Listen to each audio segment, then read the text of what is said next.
Oi, gente. Espero que vocês estejam bem, estejam dispostos, né? Vamos lá.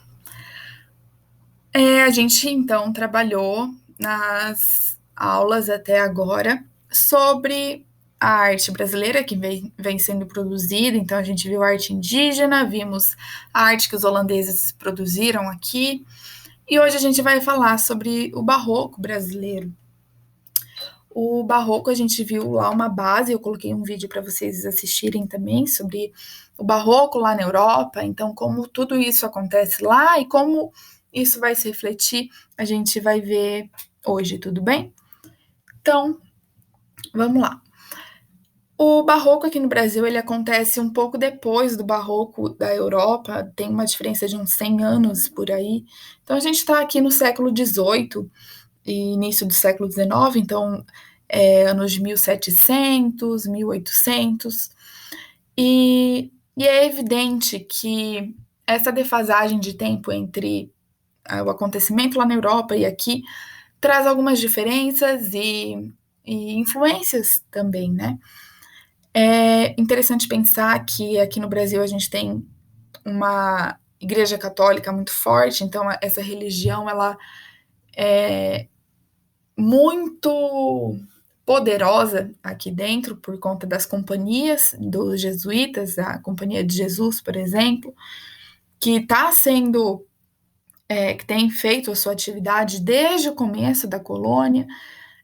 Aqui a gente vai ver que o barroco ele vai estar altamente relacionado com o ciclo do ouro que começa nas Minas Gerais.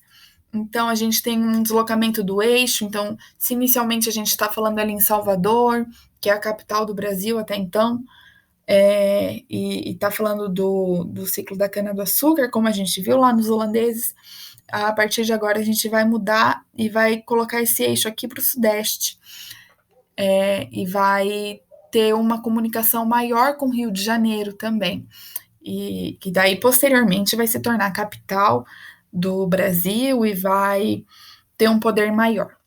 Então, isso tudo, essa dinamicidade, ela vai acontecendo e a gente percebe isso dentro das obras também, dentro das construções, que são, a maioria são construções de igreja. É claro que a gente não pode ignorar que existem construções civis, então a gente vai ter residências, nós teremos ah, espaços de alfândegas, por exemplo. Então, mas o foco aqui eu trouxe bastante construção templária, tudo bem? Então, daí, justamente pensando nesses ciclos, e só retomando ali, como eu falei, se são igrejas, então a arquitetura ela vai estar, vai ser predominante, mas a gente vai ter a escultura e a pintura relacionadas a ela, como foi em outros momentos, tá bom?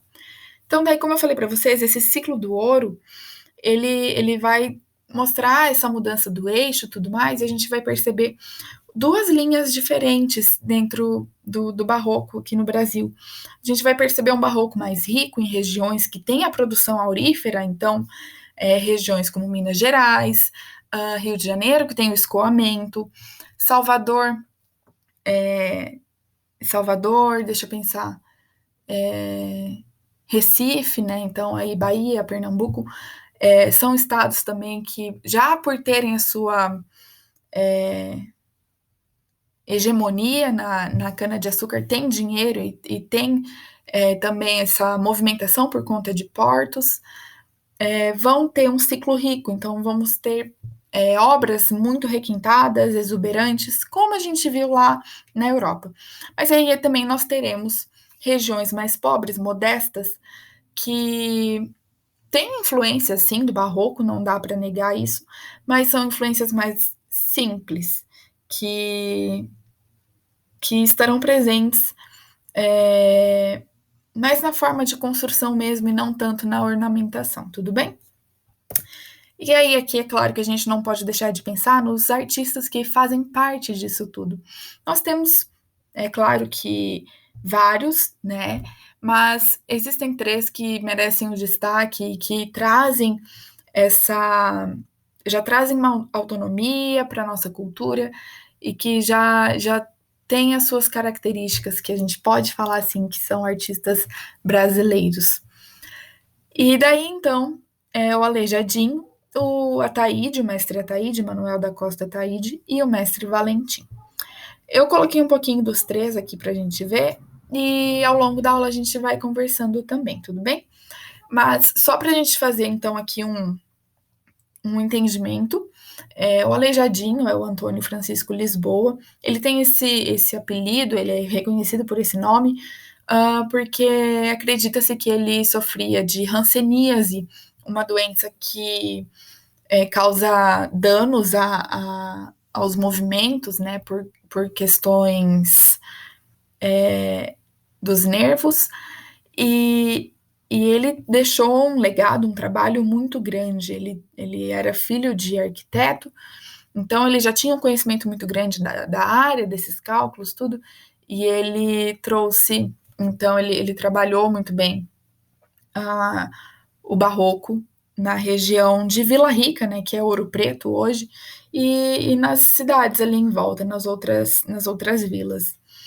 E não só, ele trabalhou em conjunto com o Manuel da Costa Taide, que foi um pintor que, sem qualquer técnica, sem qualquer curso de pintura, sem qualquer academia, e faz pinturas lindíssimas que já retratam as características do povo brasileiro também. E aí a gente tem um terceiro, que é o mestre Valentim, esse já no Rio de Janeiro, é mineiro, mas foi para o Rio, e lá ele também trabalha com escultura, tá bom? Então, mas como falei, a gente vai conversando sobre isso ao longo da aula. Então, aqui as características gerais, como eu sempre trago para vocês, para a gente se atentar. Então, a gente vai ter a exuberância, toda aquela ostentação por parte da Igreja Católica. Aqui, como a gente não tem acesso a mármore, por exemplo, a gente vai trabalhar com o que tem, né, gente? Quem não tem cão, caça com gato. Então, vai ter o uso dos materiais locais, como a madeira e a pedra-sabão, tá bom? Para escultura isso, e também para arquitetura, porque muito das igrejas construídas na região de Minas Gerais são feitas a partir de pedra, justamente por conta do relevo, que é um relevo acidentado, né? Afinal, Minas Gerais, né? Já diz alguma coisa. Mas enfim, a gente vai vendo isso tudo. Tem o uso do ouro, porque estamos falando do ciclo do ouro, né? Então, vai ter um fluxo muito grande dessa riqueza, que era para ser do Brasil, né? É do Brasil, não sei nem como que fala isso, gente, é decepcionante. Calcula-se, estima-se que 800 mil toneladas tenham sido retiradas do Brasil e tenham ido para Portugal. Então, é muito ouro, né? É muita coisa. Mas voltando para as nossas características, aí a gente vai ter, então, os detalhamentos, como a gente viu lá no Barroco, então, curvas, uso de flores, de folhas, plantinhas e esses arabescos, anjos e santos, sempre esses espaços carregados, né? Acho interessante a gente pensar, eu coloco aqui já no começo das características, relativa simplicidade no exterior e rica decoração no interior. Isso vai de encontro com. Faltou aqui uns, eu vou corrigir para vocês, tá bom, gente? Isso vai de encontro com os preceitos cristãos que entendem que tem que ter essa internalização, uma vida voltada à alma e não ao corpo. Então, ali volta, né, toda aquela questão que a gente já conversou na aula anterior lá de Barroco, sobre as dualidades, né, bem e mal, pecado, pecado e salvação. Então, sempre vai estar ali dentro dessas construções, esse entendimento também. Por isso que a gente vai ver as fachadas mais sóbrias e a parte de dentro das igrejas um exagero. Gente, realmente, vocês vão ver, é cansativo até. E aí, trago aqui para vocês também o uso dos azulejos portugueses, que vêm, obviamente, de Portugal, são feitos em Portugal, então imaginem, esses azulejos, eles atravessam o oceano e são pintados, então existe uma sequência de azulejos que, se você perde uma peça, você perde todo o emparedamento. E aí aqui eu coloco essa variação entre barroco e rococó na região mineira que vocês vão enxergar comigo nas imagens, tudo bem? Então vamos lá. Como falei para vocês, a gente tem a Companhia de Jesus, né, já instalada aqui no Brasil há muito tempo antes da estética barroca. E aí eu coloco aqui as ruínas de São Miguel das Missões, integrante dos 7 povos das Missões, na região sul, estamos falando do Rio Grande do Sul. E aí a gente vê essa construção especificamente, ela tem influências barrocas, mas eu trago mais para a gente pensar nesse domínio de espaços e conhecimentos que os jesuítas têm. Então, eles conseguem articular de diversas formas nas regiões, com o governo, tudo mais. E pensar justamente também na aculturação que eles fizeram durante séculos aqui na nossa terra. Tudo bem? Falei para você sobre construção civil. Aqui está uma delas, o aqueduto da Carioca, que são os arcos da Lapa, né? São mais conhecidos assim. Que tem a mesma estrutura dos aquedutos lá de Roma, lembra, pessoal? Bem antes. Para transporte de água. Então, não quer dizer que nós, não porque estamos no barroco, que tudo precisa estar em volta disso. As necessidades, elas continuam, né? E aqui demonstra uma delas, porque existia uma insatisfação da população porque não recebiam água. E olha só como os nossos problemas são antigos, continuam e não tem solução. Se não me engano, esse aqueduto ele não solucionou muito bem o problema e logo em seguida já tiveram que achar outra solução. Eu acho que ainda estão procurando solução disso até hoje, né, pessoal? Porque não é nem água encanada, mas é saneamento básico que a gente precisa pensar. São várias questões que vão além da água, né? A qualidade de vida, da saúde que a gente tem que ter para ter uma vida ao menos feliz, tranquila. Tudo bem? Vamos passar realmente então para o barroco. Coloco então o Mosteiro de São Bento no Rio de Janeiro, porque nós estamos falando justamente desse trânsito do escoamento. Então, o escoamento do ouro de Minas para Rio de Janeiro era mais perto e mais fácil de acontecer. Então, Rio também enriquece muito nesse período. Então, observem esse douramento pesado que é dentro da igreja. Calma aí, pessoal. Eu tô com a luz noturna. Vou desligar. Agora dá uma diferença. Eu bem que senti que tava muito amarelado. Mas enfim, gente, é nítido que existe esse carregamento de ouro, douramento. É claro que não são todos os espaços que vão ter ouro, mas o douramento, para ter o dourado, você precisa de um pigmento feito com ouro. Então, aqui a gente vai ter essa ostentação tão forte. E percebam, como eu falei para vocês, que a fachada ela é muito simples, é uma fachada tranquila. Então, a gente tem os números em 3 para representar Pai, Filho e Espírito Santo. Temos um frontão triangular, temos a cruz, temos uma torre sineira, sabe?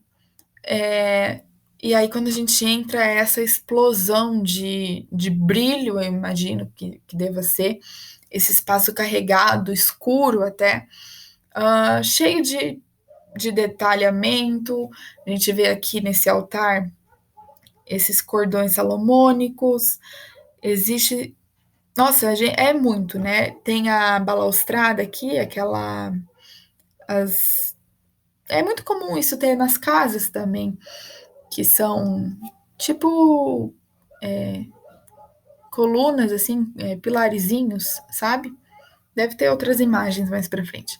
Mas é esse espaço carregado que eu acho que é bem característico e que mostra muito da riqueza desse ciclo do ouro que passou, que aconteceu aqui no Brasil e que foi embora, infelizmente. Aqui eu trago outra igreja para vocês verem. A gente está falando então de regiões ricas, percebem? Que aqui, então, a gente está em Salvador, a igreja e convento de São Bento. São Bento, não, desculpa, São Francisco. E como falei, fachada leve. Aqui ainda nós temos algumas curvas, então, um frontão curvilíneo, a torre cineira, os números em 3 e o interior muito carregado. A gente vai ter esses espaços em cima como camarotes. Era muito comum, porque daí as famílias ricas elas poderiam frequentar as missas e se diferenciar do povo que frequentavam a mesma igreja. Vejam bem o nível já de separação que existia, né? A hierarquia que era vista, colocada em prática. Gosto de pensar, então, nos detalhes. Eu trouxe essa imagem bem ampliada para a gente poder enxergar juntos. E é impressionante, porque eu abri essa imagem aqui agora e eu não tinha visto ainda em tela inteira, assim, e realmente eu mudei e me deu uma dor de cabeça, leve dor de cabeça. Machuca o olho, percebem? Não sei se vocês sentem a mesma coisa. Mas, como falei, então a gente tem esse douramento excessivo, anjos, temos flores, essa geometrização do teto também está presente, colunas cheias de cordões que se espiralam. É muito, percebem? Não tem espaço para a gente agregar alguma coisa ou tirar, enfim. Trago aqui os azulejos. Essa imagem não ficou tão boa, mas eu gosto de pensar que, imaginem bem que a gente está no mesmo espaço, pessoal. Então, a gente, ao mesmo tempo que está falando toda essa parte aqui do douramento, aqui embaixo, como se fosse aqui no nível, assim, tipo, da perna, isso é alto, né? Mas é lado a lado o uso do douramento com o azulejo. Então, pensem como que deve ser carregado. Eu tenho um link, eu vou mandar um link de uma, tipo, um tour virtual, assim, 360, para vocês verem como que é pesado, gente. É bem legal, mas assusta um pouco. Então, como falei para vocês sobre o azulejo ele é transportado, então, por navios, obviamente, de Portugal até o Brasil, e, e tem um cuidado muito grande, porque não pode ser quebrado, não tem como transportar, não é tão fácil assim, tudo mais, instalação. Então, é por isso que esses azulejos vão ficar nas regiões litorâneas, porque eles já passam por todo esse transporte no oceano. Imagine a gente carregar, a gente não está falando de carro aqui, não tem Sedex, não tem nada, não tem iFood, não tem motoboy, não tem disso, pessoal. Óbvio, né? Mas imaginem carregar azulejos assim até as Minas Gerais. Então a gente vai subir morro, descer morro em lombo de burro. Não tem possibilidade, não tem chance de chegar a azulejo no interior do Brasil. Então é por isso que isso vai ficar restrito à região litorânea, tudo bem? E pensem no número de peças, é um quebra-cabeça a ser montado, né? Número de peças foram produzidas. Gosto de pensar que aqui a gente está dentro da igreja nessa imagem, mas ao lado tem o convento. E no convento também tem muitas imagens e são narrativas muito bonitas, as imagens são muito bonitas. Só que existe o problema do restauro, porque vão se desgastando, quebrando, né? É comum, a gente percebe isso dentro de casa, imagina com essas peças. Então, existe o problema da restauração, da conservação do patrimônio histórico. São questões que a gente já vem comentando há algum tempo e que sofrem demais aqui no Brasil, porque não tem verba para isso. Se não me engano, esses azulejos iam passar por restauração. E aí eu preciso até comentar com vocês, porque as universidades, e aí pensando, é claro, na valorização da educação e de tudo que a gente tem feito aqui, as universidades da região de Minas Gerais, elas têm um trabalho muito intenso em cima dessa preservação e dessa defesa de manter essas condições para ter a preservação desses nossos patrimônios. E eu acho que é algo muito legal de se ressaltar, porque se as universidades de Minas Gerais fazem isso, muito provavelmente isso acontece em várias universidades aqui do Brasil. E aí vem aquela coisa, né? Ah, mas a universidade não faz nada. Bom, será que é assim mesmo, né? Além de toda a educação e além de toda a defesa que a gente tem que fazer em cima, tem mais esses benefícios que são colocados à sociedade, né? Então, é sempre bom a gente aumentar a nossa fala em cima disso. Aqui eu trago a igreja de São Francisco de Assis, o nome é o mesmo, mas é muito comum, né? Mas a gente está em São João del Rei agora, e Minas Gerais, uma das cidades. Opa, eu acho que eu tinha desativado isso aqui, gente. Aí, agora voltou de novo. Então, essa igreja, ela, mais uma vez, ela vai apresentar essa questão do interior e do exterior, né? Então, a gente tem aqui, pelo menos aqui, a gente já começa a ver, então, espaços que tem a ornamentação aqui, como essa fachada. Então, tem anjos, mais uma vez, todos aqueles detalhes, as fitas, flores e tudo mais, as asas aqui. Só que aqui a gente começa a perceber que existe um equilíbrio, de certa forma, entre a ornamentação e a sobriedade. Então, a gente percebe esses espaços em branco, mais vazios, e isso começa a ser recorrente. E mais para frente eu vou falar uma possibilidade disso acontecer, um dos motivos. Mas aqui, então, para vocês entenderem o que eu estou falando, percebam como diminui aquele douramento, o espaço carregado. É claro que ainda tem muita coisa, a gente vê muitos elementos ainda e o douramento continua forte, mas a gente começa a perceber a atenuação disso tudo e percebe que isso vai tendendo ao rococó, que é o conhecido, que era muito usado na França também, já no final do Barroco, porque eles trazem essa sobriedade, são tons mais calmos, e aqui vai ter isso também, mas muito provavelmente o que aconteceu aqui no Brasil é que os impostos eles acontecem, né? E no Brasil, com o quinto, a imposição da derrama, isso tudo foi deixando cada vez mais escasso. A gente já estava num nível muito avançado de uma decadência, né, muito avançada no ciclo do ouro. Então, não sobrava ouro, não tinha verba para poder fazer toda aquela ornamentação que a gente viu lá na outra igreja. E aí a gente começa a procurar novas perspectivas de uso, né? Então a gente coloca onde dá, tenta dar uma distribuída e deixa um estilo mais leve, falando que tá tentando mudar o estilo um pouco, mas eu acredito muito nessa hipótese de que o ouro tem acabado, tem exaurido, E aí não tem como fazer, né? Não tem como a gente colocar ouro se não tem ouro para colocar. O ouro já estava todo em Portugal. Aqui eu coloco, então, outra igreja de São Francisco.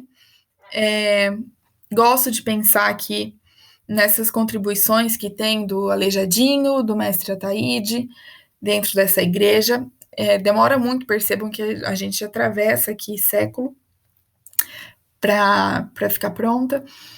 E eu gosto de pensar, trago essa imagem porque percebam como existe um erro de cálculo até, que essa ornamentação toda, ela chega muito próxima da janela, então, muito provavelmente houve um erro aqui na hora de ter feito essa escultura em pedra, mas mesmo assim, o Aleijadinho, ele coloca e ele traz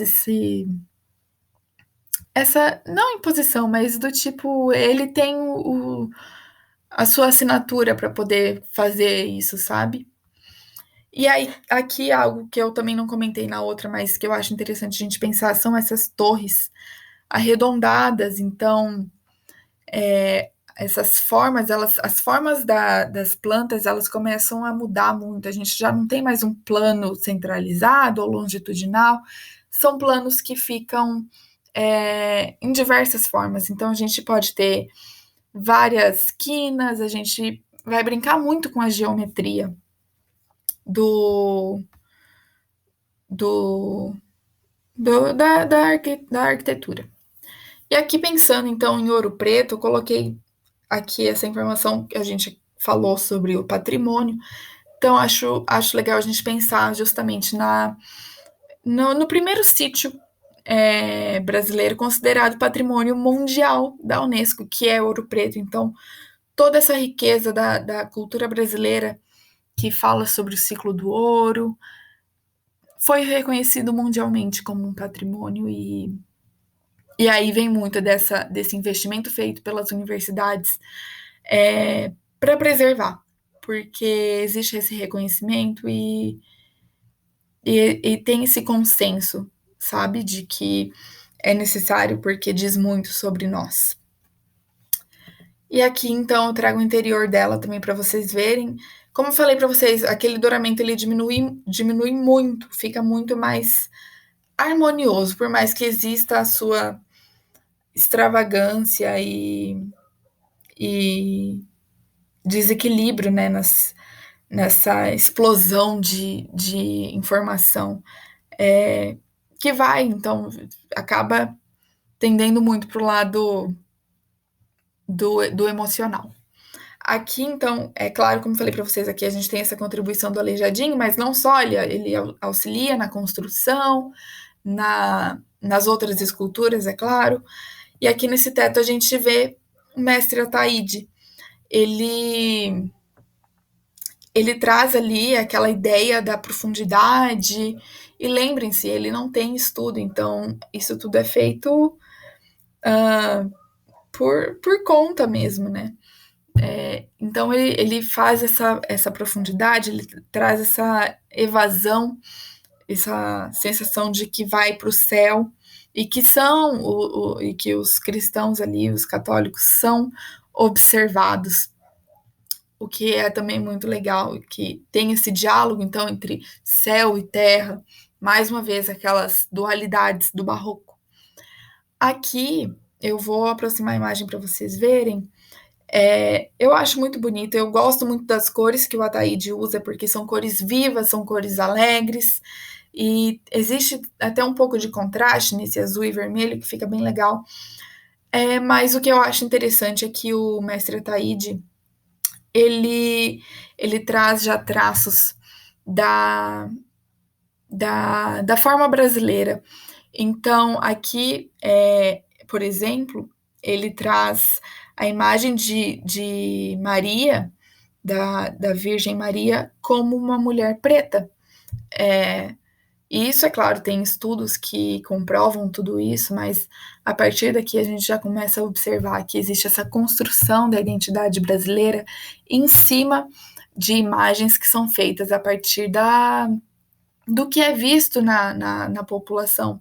Não existe mais aquela idealização de que Jesus é branco e é assim, não, a gente já consegue trazer essa humanização feita por nós, refletida por nós, que eu acho que é o mais gostoso de se pensar, porque em um momento a Europa fez a mesma coisa quando trouxeram a imagem dos santos parecida com os humanos, e aqui a gente faz o mesmo, só que nesse momento a gente não quer aproximar somente aos humanos, mas a gente quer aproximá-los a nós. Então, essa identificação, ela começa a moldar a nossa cultura, molda as nossas. Eu até acho que os nossos ideais atualmente de democracia, os nossos ideais de democracia, obviamente, mas democracia racial, a questão da igualdade entre gêneros e enfim, a gente consegue trazer um espectro bem grande nisso. E acho interessante da gente pensar também. Aqui eu trago, então, a única obra do Manuel da Costa Taide, feita em cavalete, que é a Santa Ceia. E percebam que existe um traço, ainda que ingênuo nele, porque ele traz essas cabeças um pouco mais alongadas, de certa forma, uma falta de técnica, mas eu acho uma obra que é muito interessante de ver, porque a gente tem produção artística aqui no Brasil que são produções que são que podem ser comparadas a nível internacional também. Tudo bem? E isso, olha lá, 1828, gente. Então, aonde que o Brasil tá perdendo, sabe? Não sei, realmente. Só sei que a gente perdeu o ouro. Mas, tudo bem. Quer dizer, não tá tudo bem. Mas aqui, essa próxima igreja, ela é na região das Minas também, na região de Vila Rica. E eu trago ela não somente por conta da igreja e a arquitetura, mas eu trago porque ela traz os 12 profetas aqui na sua entrada. Ela tem formas trapezoides, as escadas. Gente, vamos lembrar das escadarias que eu comentava com vocês lá na antiguidade. As escadarias, elas trazem a sensação de poder. Então, quando a gente encara uma escadaria, ela tá ali porque ela tem que separar o lugar dos altos e dos baixos, sabe? Percebem essa ideologia colocada? Então, aqui a gente tem níveis de escadaria, sim, que impedem o acesso do povo à igreja, e impedem não só o acesso à igreja, se a gente for pensar dessa forma literal, mas se a igreja é detentora do poder, detentora do conhecimento, então as escadas elas também vão impedir esse acesso. Pensem nessas ideologias que são colocadas aqui. Mas voltando, é claro que isso é muito importante, mas o que também é importante são essas estátuas feitas em pedra-sabão, pelo Aleijadinho, mais uma vez. Eu não sei se eu mencionei antes para vocês, mas Aleijadinho era um homem preto, e isso não é ressaltado quando a gente procura sobre ele e tudo mais. Só que eu acho muito interessante porque existe um costume dentro das artes no geral, eu acho que a gente pode falar assim, de querer embranquecer a arte dos pretos, porque, enfim, né, é questão da cultura racial. E isso acontece com Machado de Assis, por exemplo, porque até pouco tempo atrás colocava a imagem de Machado de Assis como um branco, e ele não era branco. E aqui é o mesmo caso, Aleijadinho era um homem preto, filho de escrava, com um arquiteto português. Então, acho importante a gente ressaltar isso e pontuar, porque essas histórias precisam ser mudadas, tá bom? Mas, como falei para vocês, então tem os profetas, eu trouxe detalhes aqui para vocês verem. O O que eu acho interessante a gente pensar também é que no fundo tem a igreja e aqui tem um globo e é um símbolo da coroa portuguesa que diz que a coroa portuguesa conseguiu dominar o mundo. Gente, é um nível de, assim, eu queria ter a autoestima da coroa portuguesa, sabe?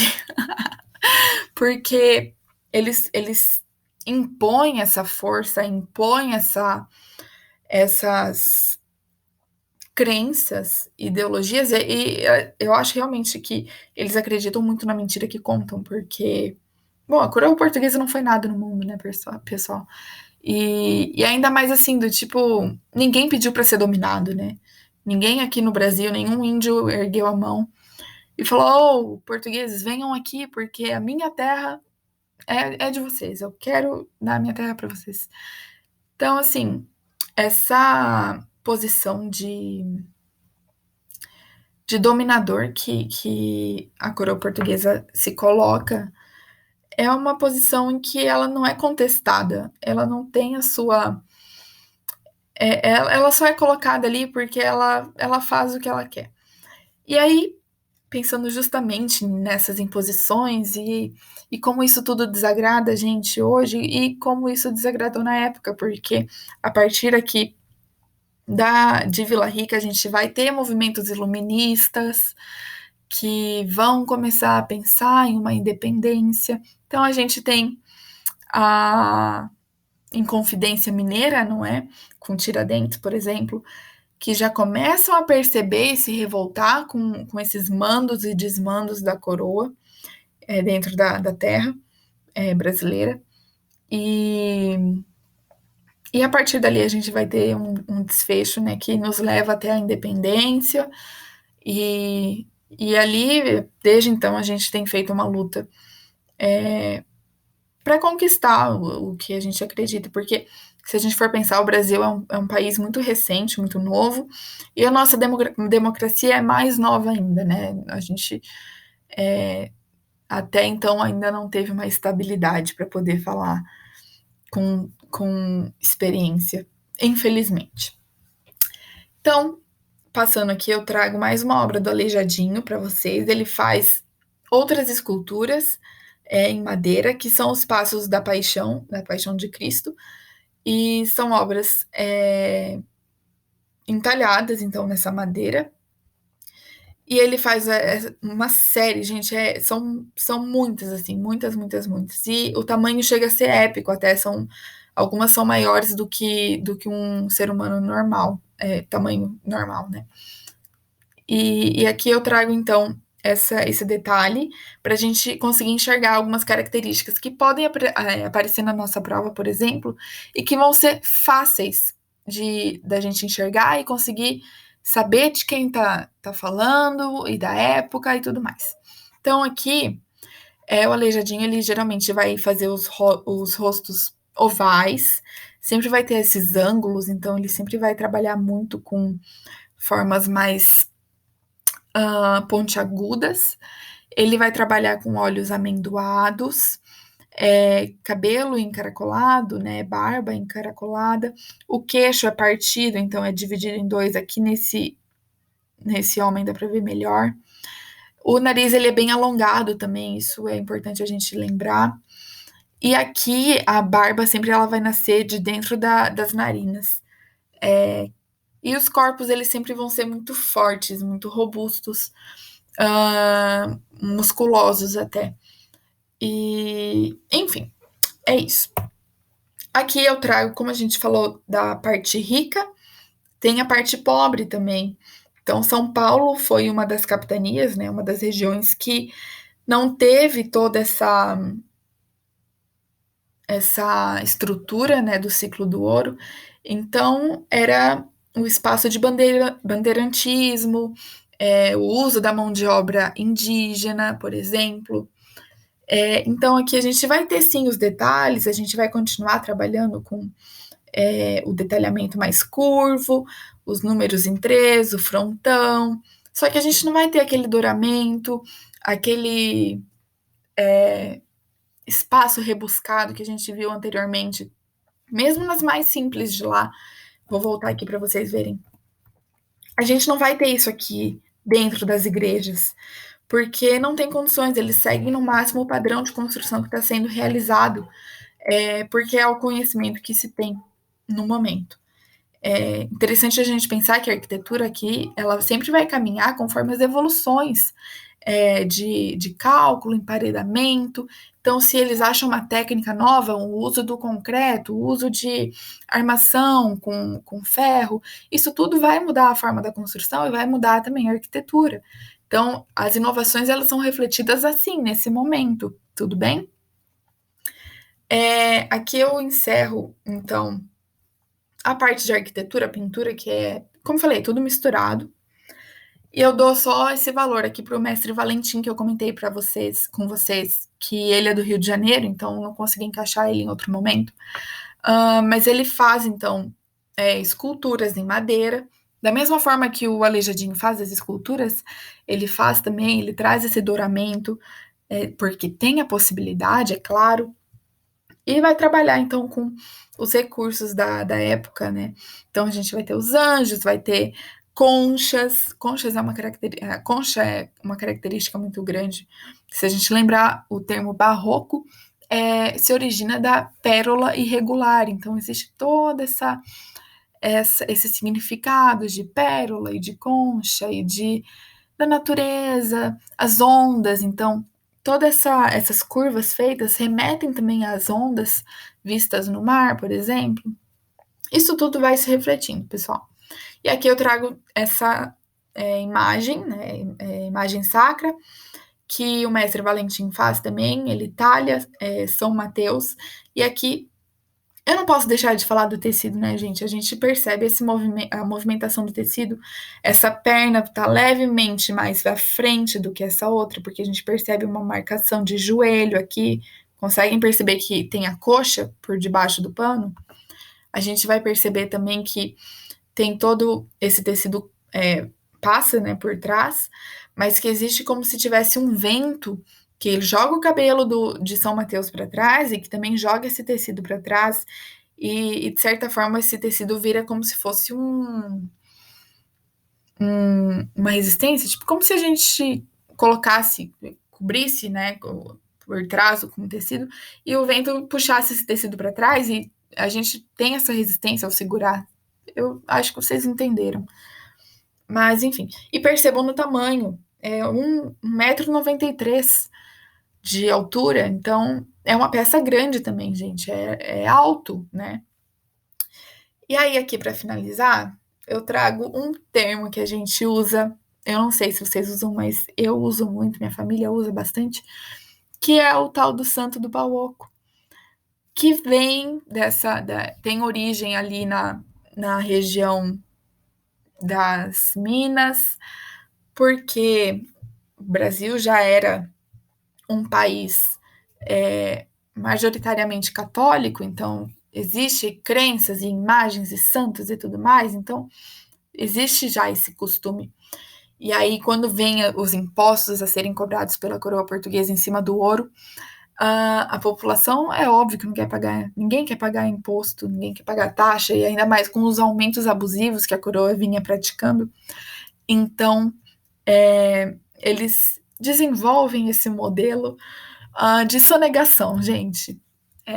Então, eles carregavam a imagem de santos e no fundo eles colocavam tipo essa abertura para conseguir colocar ouro dentro, ouro, diamante, pedras, enfim. Então eles colocam e fecham, né? E conseguem carregar o ouro sem ser tributado. Então, e a partir daí começou então esse termo, a expressão, né, do Santo do Paoco, que hoje tem significado aí de falsidade, né, de coisas que aparentam ser o que não é. E acho muito interessante, porque a gente vê aí uma mistura de questão histórica da nossa linguagem, então a gente passa lá pelo português, a gente passa aqui pelas imagens sacras que são feitas por artistas.